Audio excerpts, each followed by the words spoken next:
ಆರೋಗ್ಯ ಸಚಿವರೇ ನೋಡಲೇಬೇಕಾದ ಸ್ಟೋರಿ ಇದು. ರಾಯಚೂರು ಜಿಲ್ಲೆಯಲ್ಲಿ ಬಾಣಂತಿಯ ಸಾವು.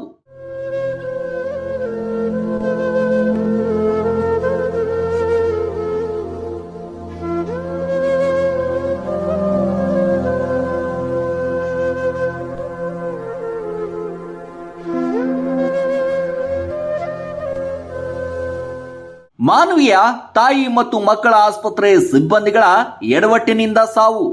ಸಿರಿವಾರ ತಾಲೂಕಿನ ಬಾಗಲವಾಡ ಗ್ರಾಮದ ಬಾಣಂತಿ ಚಂದ್ರಿಕಾ ಸಾವು.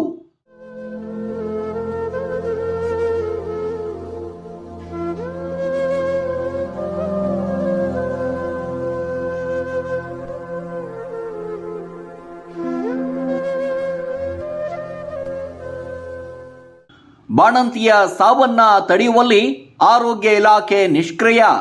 ಬಾಣಂತಿಯ ಸಾವಿಗೆ ಕಾರಣ ಯಾರು? ಸಿಡಿದೆದ್ದ ಬಾಣಂತಿಯ ಕುಟುಂಬಸ್ಥರು.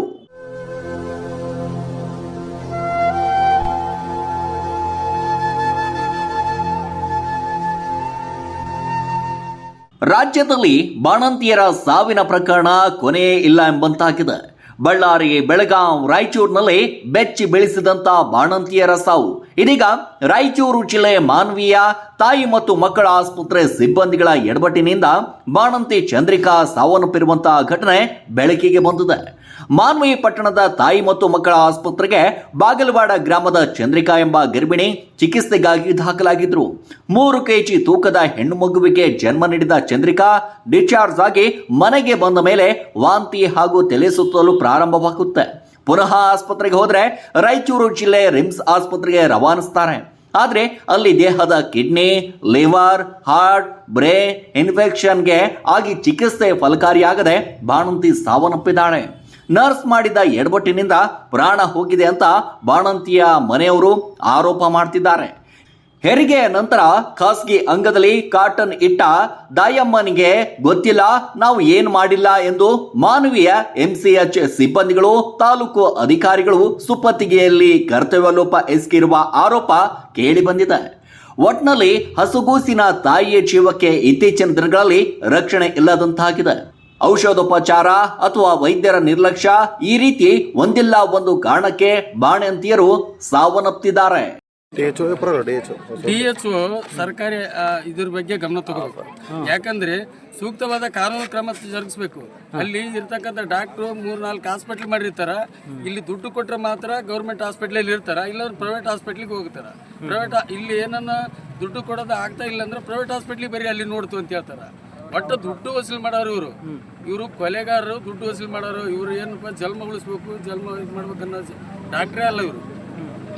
ಅದು ಯಾವ ಥರ ಸಾವಾಯ್ತು ಸರ್ ಈ ಮಗುವಿಂದು? ಏನಿಲ್ಲ ಸರ್, ಆರೋಗ್ಯವಾಗಿದ್ದಾಳೆ ಹೆಣ್ಮಗಳು. ಎಲ್ಲ ಹೋಗಿರಿ, ಕರ್ಕೊಂಡು ಹೋಗಿರ, ತೋರಿಸ್ಯಾರ, ನೋಡ್ಯಾರ. ನೋಡಿದ ಮೇಲೆ ಅದನ್ನು ಡೆಲಿವರಿ ಆಗಿದೆ. ಡೆಲಿವರಿ ಆದಮೇಲೆ ಹೊಲಿಗೆ ಹಾಕಿದಾರೆ. ಹೊಲಿಗೆ ಹಾಕಿದ್ರೆ ಅಲ್ಲಿ ಕಾಟನ್ ಇದೆ, ಕಾಟನ್ ಮೇಲೇ ಹೊಲಿಗೆ ಹಾಕಿ ಅದನ್ನು ಇನ್ಸ್ಪೆಕ್ಷನ್ ಆಗಿ ಅದು 3-4 ದಿನ ಆದಮೇಲೆ ಮತ್ತೆ ಹಾಸ್ಪಿಟ್ಲಿಗೆ ಹೋಗ್ಯಾರ. ಹೋದ್ರೆ ಅದನ್ನು ನೋಡಿ ಚೆಕ್ ಮಾಡಿದಾಗ ಎಲ್ಲ ಸ್ಪ್ರೆಡ್ ಆಗಿ ಇದಾಗಿದೆ. ಆಮೇಲೆ ರಾಯಚೂರು ಆಸ್ಪತ್ರೆ ರಿಮ್ಸ್ಗೆ ಹೋಗ್ಯಾರ. ರಿಮ್ಸ್ ಆಸ್ಪತ್ರೆಯಲ್ಲಿ ಇವ್ರನ್ನ ಬೈದಾರ. ಏನು ಮಾಡ್ತಾರಲ್ಲ ತಾಲೂಕು ಆಫೀಸರ್ಗಳೆಲ್ಲ, ಇವ್ರು ಯಾಕೆ ಚೆನ್ನಾಗಿ ನೋಡ್ತಾ ಇಲ್ಲ, ಯಾಕೆ ಈ ಥರ ಮಾಡಿದ್ರು ಅಂತಂದು ನಮ್ಮವ್ರನ್ನ ಬೈದಾರಲ್ಲ. ಬೈದಾಗ ಇವ್ರಿಗೇನು ಗೊತ್ತಾ, ಅಮಾಯಕ ಜನರು ಬಡವರು. ಯಾವ ಕಾರಣಕ್ಕೆ ಬೈದ್ರು ಅವರು ಈ ಥರ ಹೊಲಿಗೆ ಹಾಕಿರಲ್ಲ, ಈ ಥರ ಹೆಂಗೆ ನೋಡಿದ್ರು ಅವರು, ಎದಕ್ಕೆ ತೋರಿಸಿ ಅಂತೆಲ್ಲ ಅಂತಲ್ಲ ಹಾಸ್ಪಿಟ್ಲಿಗೆ. ಇಲ್ರಿ, ಇವರು ಹೋಗಿರ್ತಾರೆ ಹಾಸ್ಪಿಟ್ಲಿಗೆ. ಹೋದ್ರೆ ಏನಾಯ್ತು, ಇವ್ರು ಪ್ರಾಣ ಉಳಿಸೋರು ಅಂತ ಹೋಗಿರ್ತಾರೆ, ಪ್ರಾಣ ತೆಗಿತಾರಂತ ಹೋಗಿರಲ್ಲ ಇವರು. ಆದರೆ ಅಲ್ಲಿ ಹೊಲಿಗೆ ಹಾಕಿ ಈ ಥರ ಮಾಡಿದ ಮೇಲೆ ಅವ್ರಿಗೆ ಎಫೆಕ್ಟ್ ಆಗಿದ್ದಲ್ಲ, ಅವಾಗ ಬೈದಾರೆ ಅವರು. ಇಲ್ಲೆಲ್ಲ ತಾಯಿ ಮಕ್ಕಳ ಆಸ್ಪತ್ರೆ ಮಾನವಿ ಏನಿದೆಯಲ್ಲ ಪೂರ್ತಿ ಡಲ್ ಇದೆ. ಒಟ್ಟು ಹಾಸ್ಪಿಟ್ಲಾಗ ಇದೇ ಇರಲ್ಲ, ನರ್ಸ್ಗಳು ಇರಲ್ಲ, ಮತ್ತು ಡಾಕ್ಟ್ರ್. ಈ ಪ್ರಕರಣದಲ್ಲಿ ಯಾರ್ಯಾರೆಲ್ಲ ಕೈವಾಡಿದೆ ಅಂತಿರ್ತಾವೆ? ಇದೆಲ್ಲ ಡಾಕ್ಟ್ರದೇ ಕೈವಾಡಗಳು, ನರ್ಸ್ಗಳದು, ಡಾಕ್ಟ್ರದು. ಅವ್ರಿಗೆ ದುಡ್ಡು ಕೊಟ್ಟಿದ್ರೆ ಆರಾಮಾಗಿ ಮಾಡ್ತಿದ್ರು. ನಮ್ಮ ಮಣ್ಣಿಗೆ ದುಡ್ಡೇ ಪ್ರಾಬ್ಲಮ್. ದುಡ್ಡು ಅಂತ ಸಾಯ್ತಿದ್ದಾರೆ ಹಾಸ್ಪಿಟ್ಲಿಗೆ. ಏನು ಹೆಸರು ತಮ್ಮದು? ನಮ್ಮ ಹೆಸರು ಮಲ್ಲಪ್ಪ ಕೋನಾಳ್ ಅಂತ ಸರ್. DSS ದಲಿತ ಸಂಘರ್ಷ ಸಮಿತಿ ಸಂಯೋಜಕ ಬಣದ ಜಿಲ್ಲಾಧ್ಯಕ್ಷರು. ಓಕೆ. ಅದರಲ್ಲಿ ಡೆಲಿವರಿ ಆಗೋ ಟೈಮಲ್ಲಿ ಕಾಟನ್ ಬಟ್ಟೆ ಇಟ್ಟು ಹತ್ತಳ್ಳಿ ಇಟ್ಟು ಹಂಗೆ ಹೊಲಿಗೆ ಹಾಕಿದ್ದಾರೆ. ಹಂಗಾಗಿ ಅವರು ಇನ್ಫೆಕ್ಷನ್ ಆಗಿ ಈ ಥರ ಆಗಿದೆ. ಮತ್ತು ಈ ಬಗ್ಗೆ ಡಾಕ್ಟರ್ಸ್ ಏನು ಹೇಳಿದ್ರು ಸರ್ ಇಲ್ಲಿ ಮಾನವಿಯಲ್ಲಿ? ಸರ್ ಮಾನವಿಯಲ್ಲಿ ಡಾಕ್ಟರ್ ಇದ್ದಿಲ್ಲ ಸರ್. ಡಾಕ್ಟರ್ ಇದ್ದಿಲ್ಲ. ಇಲ್ಲ ಸರ್. ಅದಕ್ಕೆ ಏನು ಹೇಳಿದ್ರು ಅವ್ರು ನೀವು ಚೆಕಪ್ಗೆ ಹೋದಾಗ ನೆಕ್ಸ್ಟ್ ಟೈಮ್ ಹೋದಾಗ ಸರ್ ಹಂಗೆ ಸೀದಾ ಸೀರಿಯಸ್ ಆಗಿದ್ದೆ ರಿಮ್ಸ್ ಹಾಸ್ಪಿಟ್ಲಿಗೆ ಹೋಗಿ ಬರ್ಕೊಟ್ಟಿದ್ದಾರೆ. ಬಟ್ ಅವ್ರು ಯಾರೂ ಚೆಕ್ ಮಾಡಿಲ್ಲ. ಮಾಡಿಲ್ಲ ಸರ್. ಸರಿ, ಡೆಲಿವರಿ ಮಾಡಿದವ್ರು ಯಾರು? ಅದು ಮಾನಿ ಸಿಸ್ಟರ್. ಎಲ್ಲಿ ಮಾನವಿಯಲ್ಲಿ? ಯಾವ ಆಸ್ಪತ್ರೆ? ತಾಯಿ ಮಕ್ಕಳ ಆಸ್ಪತ್ರೆ. ತಾಯಿ ಮಕ್ಕಳ ಆಸ್ಪತ್ರೆ. ಸರಿ, ನೀವು ಯಾಕಲ್ಲಿ ಗೌರ್ಮೆಂಟ್ ಆಸ್ಪತ್ರೆಗೆ ಹೋದ್ರಿ? ಸರ್ ನಾವು ಬಡವರು ಸರ್, ನಮ್ಮ ಹತ್ರ ಹಾಂ ದುಡ್ಡಿಲ್ಲ ಸರ್ ನಮ್ಮ ಹತ್ರ ಅಷ್ಟೊಂದು. ಹಾಂ ಹಾಂ ಹಾಂ ಹಾಂ ಸರಿ, ಇವಾಗ ರಿಮ್ಸಲ್ಲಿ ಎಷ್ಟು ದಿನ ಇದ್ರಿ? ರಿಮ್ಸಲ್ಲಿ 1 ವಾರ ಆಯ್ತು ಸರ್. ಅದು ಏನು ಇನ್ಫೆಕ್ಷನ್ ಆಗಿತ್ತು ಸರ್? ಅದು ಕಾಟನ್ ಬಟ್ಟೆ ಇಟ್ಟು ಎಲ್ಲ ಕಿಡ್ನಿ, ಲಿವರು, ಹಾರ್ಟಿಗೆ ಪ್ರಾಬ್ಲಮ್ ಅಂತ ಎಲ್ಲ ಹೇಳಿದ್ರು ಸರ್. ಇನ್ಫೆಕ್ಷನ್, ಹೆವಿ ಇನ್ಫೆಕ್ಷನ್ ಆಗಿತ್ತಾ? ಹೆವಿ ಇನ್ಫೆಕ್ಷನ್ ಆಗಿತ್ತು ಸರ್. ರೈಟ್. ಮದುವೆಗೆ ಎಷ್ಟು ದಿನ ಆಗಿತ್ತು? ಮದುವೆಗೆ 10 ತಿಂಗಳಾಯ್ತು ಸರ್. ಇವಾಗ ಮಗು ಇದೆಯಾ ಇವಾಗ? ಇದೆ ಸರ್. ಓಕೆ, ಆರೋಗ್ಯವಾಗಿದ್ದಾನೆ ಅದು? ಹಾಂ ಸರ್. ಸರಿ, ಈ ಪ್ರಕರಣದ ಬಗ್ಗೆ ಏನು ಹೇಳ್ತಿರ್ತಾವೆ? ಏನಿಲ್ಲ ಸರ್, ಶುದ್ಧವಾದ ಕ್ರಮ ತಗೋಬೇಕು ಸರ್. ಸೂಕ್ತವಾದ ಕ್ರಮ ತಗೋಬೇಕು. ಈಗ ಅತಿ ಹೆಚ್ಚು ಅವ್ರು ಬೇಜವಾಬ್ದಾರಿ ಸರ್. ಅವ್ರು ಬೇಜವಾಬ್ದಾರಿಯಿಂದ ಆತವ್ ಸರ್. ಸಾವಾಗ ಕಾರಣ ಏನು? ಅವ್ರು ಬೇಜವಾಬ್ದಾರಿ ಅದಕ್ಕೆ. ಬಟ್ ಅವ್ರು ಏನು ಅವ್ರು ಏನು ಇದು ಮಾಡ್ತಾರ, ಅವರಿಗೆ ಸುತ್ತ ಕ್ರಮ ತಗಂದ್ರೆ ಭಾರಿ ನೀಟಾಗಿರ್ತದೆ ಸರ್. ದವಾಖಾನೆ ಅಂದ್ರೆ ಈಗ ಡಾಕ್ಟ್ರ್ ಅಂದ್ರೆ ತಂದೆ ತಾಯಿ ಇದ್ದಂಗ. ನಾವು ಬಡವರು ಗೌರ್ಮೆಂಟ್ ಆಸ್ಪತ್ರೆಗೆ ಹೋಗಿಲ್ಲ ಅಂದ್ರೆ ಯಾವ ಆಸ್ಪತ್ರೆಗೆ ಹೋಗ್ಬೇಕು? ನಮ್ಮ ತಕ್ಕೇನೇನು ರೊಕ್ಕ ಅದ? 1 ರೂಪಾಯಿ ಇಲ್ಲ, ಕೊಡಕ್ಕಿಲ್ಲ, ತಗೊಂಬೇಕಿಲ್ಲ. ಚಹಾ ಕುಡಿಯೋಕೆ ರೊಕ್ಕ ಇಲ್ದವ್ರು ಗೌರ್ಮೆಂಟ್ ಆಸ್ಪತ್ರೆಗೆ ಹೋಗ್ಬೇಕಲ್ಲ ನಾವು. ಮತ್ತೆ ಇನ್ನೆಲ್ಲಿಗೆ ಹೋಗ್ತಿದ್ದೆ ಅದಕ್ಕೆ? ಈಗ ಅವರೇ ಹಿಂಗೆ ಸಾವು ಮಾಡಿದ್ನಂದ್ರೆ ಮುಂದಿನವ್ರ ಗತಿ ಏನು? ಮುಂದೆ ಬದುಕದೇನು, ಬಿಡೋದೇನು? ಇದು ಒಂದಾಯ್ತು, ಇದಕ್ಕಿಂತ ಮುಚ್ಚೋಗಿರೋ ಅದ್ರಾಗ ಮುಚ್ಚೋಗಿರೋ ಇದು ಒಂದಾಯ್ತು, ಪರವಾಗಿಲ್ಲ. ಇದಕ್ಕಿಂತ ಮುಚ್ಚೋಗಿರೋ ಎಷ್ಟು ಇರ್ಬೋದು ಸರ್? ಸರ್, ಇದರಲ್ಲಿ ಯಾರ್ಯಾರೆಲ್ಲ ಕೈವಾಡ ಇರ್ಬೋದು ಅಂತ ಹೇಳ್ತಿರ್ತಾವೆ? ಸಿಬ್ಬಂದಿಗಳು ಕೈ ಹೊಡಿರುತ್ತೆ ಸರ್. ಮತ್ತೆ ಡಾಕ್ಟರ್ ಕೈವಾಡ ಇರಬಹುದಾ? ಇರ್ತಾ ಸರ್. ಮತ್ತೆ ಎಲ್ಲ ಹಾಸ್ಪಿಟಲ್ ಡಾಕ್ಟರ್ ಇರಲ್ಲ ಸರ್. ಯಾವಾಗ ಹೋದ್ರು ಡಾಕ್ಟರ್ ಇರಲ್ಲ ಅಲ್ಲಿ. ಜವಾಬ್ದಾರಿ ಅಲ್ರಿ ಅವ್ರದ್ದು, ಚೆಕ್ ಮಾಡೋದು ಏನಿದ್ರು ಮಾಡ್ಬೇಕಲ್ಲ. ಇರ್ಬೇಕಲ್ಲ ಸರ್, ಜವಾಬ್ದಾರಿ ತಗೊಂಡ್ ಇರ್ಬೇಕು ಅವ್ರು ಅಲ್ಲಿ. ಇರೋದಿಲ್ಲ, ಒಟ್ಟು ಬರೀ ನಿರ್ಲಕ್ಷ್ಯತನ ಮಾಡ್ತಾರೆ ಅಲ್ಲಿ ಹೋದ್ರೆ. ಅದು ಸ್ವಲ್ಪ ಕುಂತ್ಕ ವೇಟ್ ಮಾಡು, ಆಮೇಲೆ ಬಾ, ಬರೀ ಇವೇ ಹೇಳ್ತಾರ ಅವ್ರು. ಸ್ವಲ್ಪನ ಜವಾಬ್ದಾರಿ ಇಲ್ಲ ಸರ್ ಅಲ್ಲಿ. ಇದಕ್ಕೂ ಮೀರಿರೋ ಇನ್ನು ಎಷ್ಟಾಗಿದವು. ಇದು ಕಣ್ಣಿಗೆ ಬಂದಿದ್ದು ಒಂದು ಪ್ರಕರಣ, ಆಮೇಲೆ ಇನ್ನು ಮಿಕ್ಕಿರೋವು ಮನೆಗೆ ಬಂದು ಸತ್ತಿರೋವು ಎಷ್ಟು, ಇದಾಗಿರೋ ಎಷ್ಟು ಯಾರಿಗೆ ಗೊತ್ತಿರುತ್ತೆ ಸರ್. ಈಗ ಅವ್ರೇನು ಕಳಿಸ್ಬಿಡ್ತಾರೆ, ಆಗೋಯ್ತು. ಸರ್, ಮತ್ತೆ ಏನು ಕಾರಣ ಸರ್ ಈ ಥರ ಅವರು ನಿಮ್ಮ ಜೊತೆ ಈ ಥರ ಮಾಡೋದಕ್ಕೆ? ಅವ್ರಿಗೆ ದುಡ್ಡು ಕೊಡ್ಬೇಕು ಸರ್. ದುಡ್ಡು ಕೊಟ್ರೆ ಚೆನ್ನಾಗಿ ನೋಡ್ಕೊಂತಾರ. ಈಗ ಬೇಜವಾಬ್ದಾರಿ ಸರ್, ನಮ್ಮ ಮೇಲೆ ಬೇಜವಾಬ್ದಾರಿ. ಸಣ್ಣ ಕೂಲ್ ಅಂದ್ರೆ ಬೇಜವಾಬ್ದಾರಿ. ಇದು ಒಂದೇ ನೋಡ್ರಿ, ಬೇರೆದು ಏನಿಲ್ಲ. ಜನಾಂಗ ಅಂತ ಅವ್ರಿಗೆ ಬೇಜವಾಬ್ದಾರಿ ನಾವು. ಇವಾಗ ಅವ್ರಿಗೇನು ಒಂದು ಡೆಲಿವರಿಗೆ 5,000 ಸಾವಿರ ರೂಪಾಯಿ ಕೊಟ್ರೆ ಚೆನ್ನಾಗಿ ನೋಡ್ಕೊಂತಾರ ಸರ್. ಇಲ್ಲಾಂದ್ರೆ ಎಲ್ಲಿ ತರ್ತ 5,000 ಸಾವಿರ? 5,000 ಸಾವಿರ ನಾವು 5,000 ಸಾವಿರ ರೂಪಾಯಿ ಇದ್ರೆ ಪ್ರೈವೇಟ್ ಹಾಸ್ಪಿಟಲ್, ಗೌರ್ಮೆಂಟ್ ಹಾಸ್ಪಿಟಲ್ಗೆ ಅಲ್ಲೇನಾಯ್ತು? ಒಂದು ಡೆಲಿವರಿ ಮಾಡಿದ್ರೆ 5,000 6,000 ಕೇಳ್ತಾರೆ. ಕಡಿಮೆ ಆಗೈತೆ, ಇಲ್ಲಿ ಟ್ರೀಟ್ಮೆಂಟ್ ಕೊಡಕ್ಕಾಗಲ್ಲ ಅಂತ ಅಲ್ಲಿಗೆ ಕಳ್ಸ್ಯಾರ. ಈಗ ಬಾಣಂತಿ ಜೊತೆ ನೀವು ಹೋಗಿದ್ರಾ? ಹೋಗಿದ್ವಿ. ಅಂದರೆ ಡಾಕ್ಟರ್ ಚೆಕ್ ಮಾಡಿದ್ರಮ್ಮ ಅಥವಾ ನರ್ಸ್ಗಳೇ ಮಾಡಿದ್ರ? ಎಲ್ಲಿ ರೀ? ಇಲ್ಲಿ ಮಾನವಿಯಲ್ಲಿ ನರ್ಸ್ ರೀ. ಡಾಕ್ಟರ್ ಯಾರು ಬಂದಿಲ್ಲ? ಯಾರು ಬಂದಿಲ್ಲ, ನರ್ಸ್ ಇದ್ರಿ. ಸರಿ. ಅಂತಾವು ಈ ಕೆಲಸ ಆಗ್ಬಾರ್ದ್ರಿ. ಆ ಘಟನೆ ಆ ಮಕ್ಕಳಿಗೆ ಈ ಥರ ಆಗ್ಬಾರ್ದು. ಇಂಥ ಘಟನೆ ಮಕ್ಕಳು ಬೇಕಂತ ದೇವ್ರಿಗೆ ಬೇಡ್ಕೊಂಡು ಹುಟ್ಟತಾವ. ಈ ತಾಯಿ ಎಷ್ಟು ಜನ ಮಕ್ಕಳು ನಿಮಗೆ? ನನಗೆ 4 ಜನ ರೀ. 4 ಜನ ಮಕ್ಕಳು. ಕೊನೆಯವರು ಇವರು? ಇವ್ರು ಕೊನೆ ಸಣ್ಣವ್ರು, ಲಾಸ್ಟ್ನ ಮಗಳು. ಸರಿ, ಮತ್ತೇನು ಹೇಳ್ತೀರಮ್ಮ ಸರ್ಕಾರಕ್ಕೆ ಈ ಮಾಧ್ಯಮದ ಮೂಲಕ? ಇದನ್ನು ಇದು ಇಲ್ಲಿಗೆ ನಿಲ್ಲಬೇಕು. ಅಂದ್ರೆ ಏನದ, ಯಾವ ಪೇಷಂಟ್ ಬಂದ್ರೆ ಇದು ನಮ್ಮದು, ನಮ್ಮ ಮಗಳು ಅಂತೇಳಿ ಅವ್ರು ಟ್ರೀಟ್ಮೆಂಟ್ ಕೊಡ್ಬೇಕು. ಯಾವ ಮಕ್ಕಳು ಈ ಥರ ಜನ್ಮ ಕೊಡಬಾರ್ದು. ತಾಯಿ ಮಗಳು ಆರೋಗ್ಯಾಗಿರ್ಬೇಕು. ಅಂದರೆ ಆಗತ್ತ ಕೆಲಸ ಅಂದ್ರೆ ಪೇಷಂಟ್ ಹಿಡಿಬೇಕು. ಈ ಕೆಲಸ ಆಗಲ್ಲ ಅಂದ್ರೆ ಮುಂದಕ್ಕೆ ಕಳಿಸ್ಬೇಕು.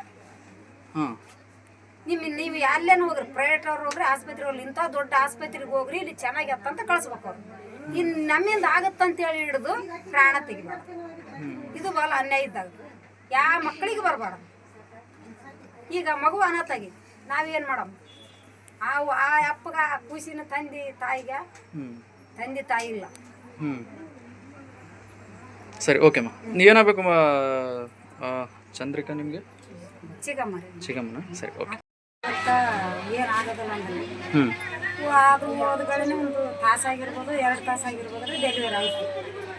ಆದಗಳೇ ಬೇರೆ ವಾರ್ಡಿಗೆ ಮಗುನ ತಗೊಂಡು ಹೋದ್ರು. ಯಾಕೆ ಹೋಯ್ತಿರಿ ಮಗುನ ಅಂದರೆ ಮಗು ಕಫ ಆಗೈತೆ, ಚೆಕ್ ಮಾಡ್ಸ್ಕೊಂಡು ಬರ್ತೀವಿ ಅಂದರು. ಆದರೆ ಅವರು ಹೆರಿಗೆ ಮಾಡಿ ಒಂದು ಸಿಸ್ಟ್ರು ಅಲ್ಲಿರ್ತಿರೋ ಇದ್ದಿಲ್ಲೋ ಗೊತ್ತಿಲ್ಲ ರೀ. ನಮಗೆ ಒಳಗೆ ರೂಮ್ ಒಳಗೆ ಬಿಟ್ಟಿದ್ದಿಲ್ಲ. ಅವ್ರು ಏನು ಮಾಡಿದ್ರು, ಅದು ಡೆಲಿವರಿ ಆಗೋ ಟೈಮ್ದಾಗ ಪಿಂಡಾಣಿ ಜಾಸ್ತಿ ಬಲ್ಕೊಂಡಾಗ ಸ್ವಲ್ಪ ದಾರಿಗೆ ತೊಂದರೆ ಆಗಿ ಒಂದು ಸ್ವಲ್ಪ ಜಾಗ ಬಿಡಿಸ್ಯಾರ ರೀ. ಅವ್ರು ಬಿಡಿಸಿದ ಟೈಮ್ದಾಗ ಬ್ಲಡ್ಡು ಜಾಸ್ತಿ ಹೋಗೈತ್ರಿ. ಜಾಸ್ತಿ ಹೋದ ಟೈಮ್ದಾಗ ಹೊಲಿಗೆ ಹಾಕಕ್ಕೆ ದಾರಿ ಕಾಣಲಾರ್ದ ಸ್ವಲ್ಪ ದಾರಿಗೆ ಹಳ್ಳಿ ಇಟ್ಟು ಆ ಹೊಲಿಗೆ ಹಾಕ್ಯಾರ್ರಿ. ಆ ಹೊಲಿಗೆ ಹಾಕಿದ್ಮೇಲೆ ಆ ಹಳ್ಳಿ ತೆಗ್ದಿಲ್ರಿ ಅವರು.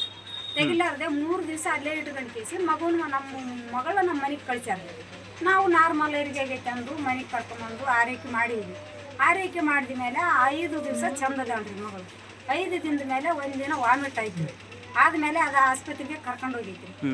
ಆಸ್ಪತ್ರೆಗೆ ಕರ್ಕೊಂಡು ಹೋದ್ರೆ ಅವ್ರು ಏನು ಮಾಡ್ಯಾರ, ಇಲ್ಲಿ ನಮ್ಮಿಂದ ಹಿಡಿಯೋದು ಆಗಲ್ಲ, BP ಕಡಿಮೆ ಆಗ್ಯದ ಅಂತ ಸೀದಾ ರಾಯಚೂರಿಗೆ ಬರ್ಕೊಟ್ಟಾರ. ರಾಯಚೂರಿಗೆ ಹೋದ್ಮೇಲೆ ಅವ್ರು ಡಾಕ್ಟ್ರ್ ಬರೋದು ನೋಡೋದು, ಇಲ್ಲ ಸರಿ ಹೋಗ್ತೈತೆ, BP ಕಡಿಮೆ ಐತೆ, ಸರಿ ಹೋಗ್ತೈತೆ, BP ಕಡಿಮೆ ನಂಜಾಗೈತೆ, ಹಾಂ ಜಾಸ್ತಿ ಯಾರು ಮಾತಾಡ್ಸ್ಬಾರ್ರಿ, ಮುಟ್ಟಬಾರ್ರಿ. ಇಲ್ಲಿ ಇರ್ತಕ್ಕಂಥ ಆಸಾ ಕಾರ್ಯಕರ್ತರು ಬಂದು ನೋಡಿಲ್ಲ, ಯಾರು ಬಂದಿಲ್ರಿ, ಆಸಾ ವರ್ಕರ್ ಯಾರು ಬಂದಿಲ್ರಿ. ಇವಾಗ ಅಲ್ಲಿ ರಿಮ್ಸಲ್ಲಿ ಅಡ್ಮಿಟ್ ಆದಾಗ ನಿಮ್ಮ ಕಾಟನ್ ಎಲ್ಲ ಯಾವಾಗ ತೋರಿಸಿದ್ರು? ರಿಪೋರ್ಟ್ ಎಲ್ಲ ಕಾಟನ್ ರಿಪೋರ್ಟ್ ನಮಗೆ ಎಷ್ಟು ದಿನ ತಮ್ಮಲ್ಲಿ ಅಲ್ಲಿ ಹೋದ್ಮೇಲೆ ನಮ್ಮ ಪೇಷಂಟ್ ಒಳಗಡೆ ಕರ್ಕೊಂಡು ಹೋದ್ರು. ಕರ್ಕೊಂಡು ಹೋದ್ಗಳೇ ಸ್ವಲ್ಪ ಬರಬೇಡ್ರಿ, ಯಾರು ಇಲ್ಲೇ ಇರ್ರಿ ಅಂತ ಹೇಳಿದ್ರು. ಹೇಳಿದ್ಮೇಲೆ ನಾವು ಹೊರಗಡೆ ನಿಂತಿದ್ವಿ. ಅವರೆಲ್ಲ ಅಷ್ಟು ನಮ್ಮ ಹುಡುಗಿ ಬಟ್ಟೆ ಎಲ್ಲ ತೆಗೆದು ನಮ್ಮ ಅಕ್ಕಗ ಕರೆದು ಕೇಸಿ ಏನು ಬಟ್ಟೆ ತೆಗೆದ್ರು? ಬಿಡಿಸಿರ್ತೀವಲ್ರಿ ನಾವು, ಹಾಂ ಬಿಡಿಸಿದ್ವು ಎಲ್ಲ ಬಟ್ಟೆ ತೆಗೆದು, ನೀನೇನು ಮುದಿಕೆ ಆಗಿದ್ದಿ, ನಿನ್ನ ಮಕ್ಕಳು ಎತ್ತಿದ್ದೆ ಇಲ್ಲ, ಹೆಂಗ ಮಾಡಿದ್ವಿ, ಒಳಗ ಈ ಥರ ಆಗೈತಿ ಮಗಳು ನಿನ್ನ ಮನ್ಯಾಗ ನೋಡಿಕೊಳಕ್ ಬರಲ್ಲ, ಹೆಂಗೆ ಬಾಣಿತನ ಮಾಡ್ತಾನೆ ಅಂತ ನಮ್ಮ ಮಕ್ಕಳು ಬೈದ್ರು. ಇಲ್ಲ ಏನು ಯಾವ ಥರ ಆ ಥರ ಅಂದರೆ ಅದು ಒಳಗ ಕಾಟನ್ ಬಟ್ಟೆ ಇಟ್ಟಿದ್ರೆ ಬಟ್ಟೆ ಹಾಕ್ತೀರಿ, ಅದು ಇಟ್ಟು ಪ್ಯಾಕ್ ಮಾಡಿ ಹೊಲಿಗೆ ಹಾಕ್ಬಿಟ್ಟಾರೆ. ಅದು ಕೆಟ್ಟ ರಕ್ತ ಅನ್ನೋದು ಮನುಷ್ಯನಿಗೆ ಒಂದು ಸಾಲ ಡೆಲಿವರಿ ಆದ್ರ 2 ದಿವಸ ಹೋಗುತ್ತೆ ರೀ ಒಬ್ರಿಗೆ, ಕೆಲವೊಬ್ರಿಗೆ 3 ದಿವಸ ಹೋಗುತ್ತಾ, ಒಬ್ರಿಗೆ 1 ವಾರ ಗಂಟ್ಲೆ ಹೋಗುತ್ತಾ, ಒಬ್ರಿಗೆ 15 ದಿವಸ ತನ ಹೋಗುತ್ತೆ ರೀ. ಆದ್ರೆ ಏನೈತ್ರಿ, ಜಾಸ್ತಿ ಹೋಗ್ಬಾರ್ದು. ಕಂಟ್ರೋಲ್ ಇಲ್ಲ ಹೋದ್ರೆ ಮನುಷ್ಯರಿಗೆ ಏನು ಎಫೆಕ್ಟ್ ಆಗಲ್ಲ, ಜಾಸ್ತಿ ಹೋದ್ರೆ ಸ್ವಲ್ಪ ಎಫೆಕ್ಟ್ ಆಗುತ್ತೆ. ಬ್ಲಡ್ ಹೋಗಿಲ್ರಿ, ಬಟ್ ಹೊರಗಡೆ ದಾರಿ ಇಲ್ರಿ, ಅದು ಬ್ಲಡ್ ಹೋಗಾಕ ದಾರಿ. ಯಾಕೆ ದಾರಿ ಇಲ್ಲ? ಅದು ಒಳಗೆ ಪ್ಯಾಕ್ ಮಾಡಿಬಿಟ್ಟಾರ್ರಿ. ಏನು ಪ್ಯಾಕ್ ಯಾವ ಥರ ಮಾಡ್ಯಾರ? ಅದು ಕಾಟನ್ ಬಟ್ಟೆ ಇಟ್ಟು ಕೇಸಿ ಎಲ್ಲ ಟಾಚ್ ಹಾಕಿದಾಗ ಕೆಟ್ಟ ರಕ್ತ ತಂದು ಒಳಗೆ ಹೆಂಗೆ ಪ್ಯಾಕ್ ಆಗಿಬಿಡ್ತೀರಲ್ಲ, ಪ್ಯಾಕ್ ಆಗಿ ಜಾಮ್ ಹಾಕೇಸಿ ಎಲ್ಲ ಕಿಡ್ನಿ ಲಿವರ್ಗೆಲ್ಲ ಎಫೆಕ್ಟ್ ಆಗಿ. ಡಾಕ್ಟ್ರ್ ಏನಂದ್ರು ರಿಮ್ಸಲ್ಲಿ ನಿಮ್ಗೆ? ಬೈದ್ರಿ ನಮ್ಗೆ ಹಿಂಗಾದ್ರೆ ಹೆಂಗ ಯಾರ್ಲಿ ಮಾಡ್ಸಿದ್ರಿ.